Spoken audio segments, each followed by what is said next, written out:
Hej, jeg vil lige lave en lille video, hvordan man slår mangokerner. Det starter med, at man skal have frugtkødet af kernen, og så skal man have den udhulet eller flækket den.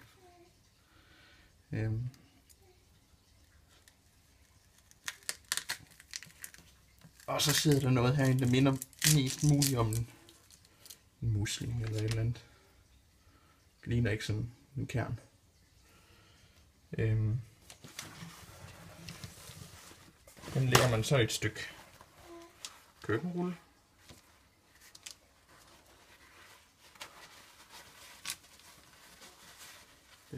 Og væder det godt op.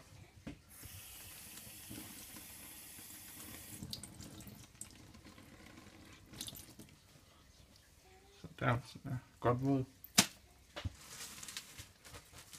Og så putter man det i en plastikpose i en uges tid.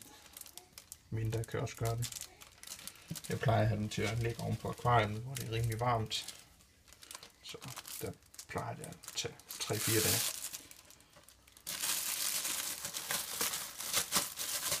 Så lægger man ned i posen, hvor der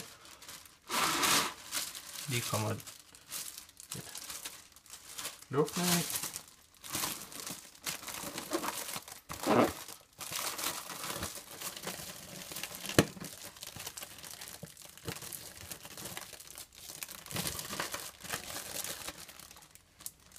Sådan der. Og kan de være lidt svære at åbne de der skaller der, så kan man tage en eller en smørkniv. Så skulle man gerne kunne stikke den ind i kanten af skallen, og så nirke den lige så stille op, uden at ødelægge kernen indeni.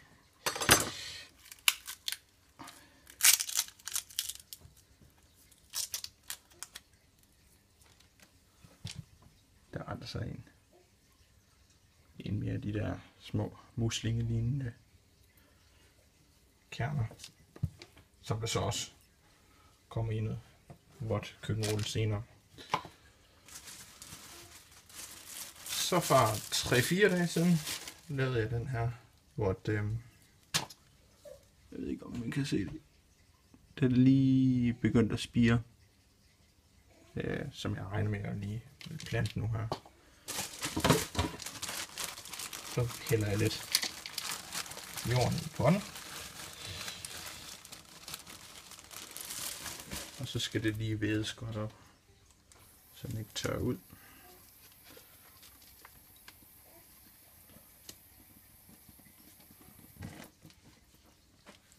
Sådan der. Så er det vigtigt, at den ikke bliver plantet for dybt i hullet. Så ligger de bare og rådner. Jeg tror faktisk lige det var i overkanten.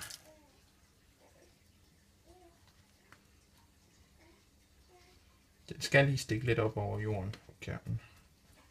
Eller frø, eller hvad man lige kalder den. Får den lidt ekstra vand.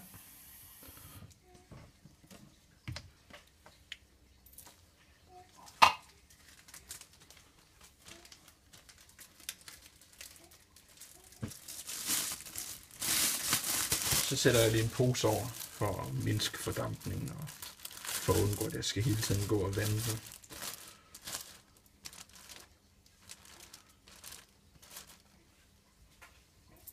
Sådan der. Så mere er der sådan set ikke at gøre. Det er ikke særlig svært.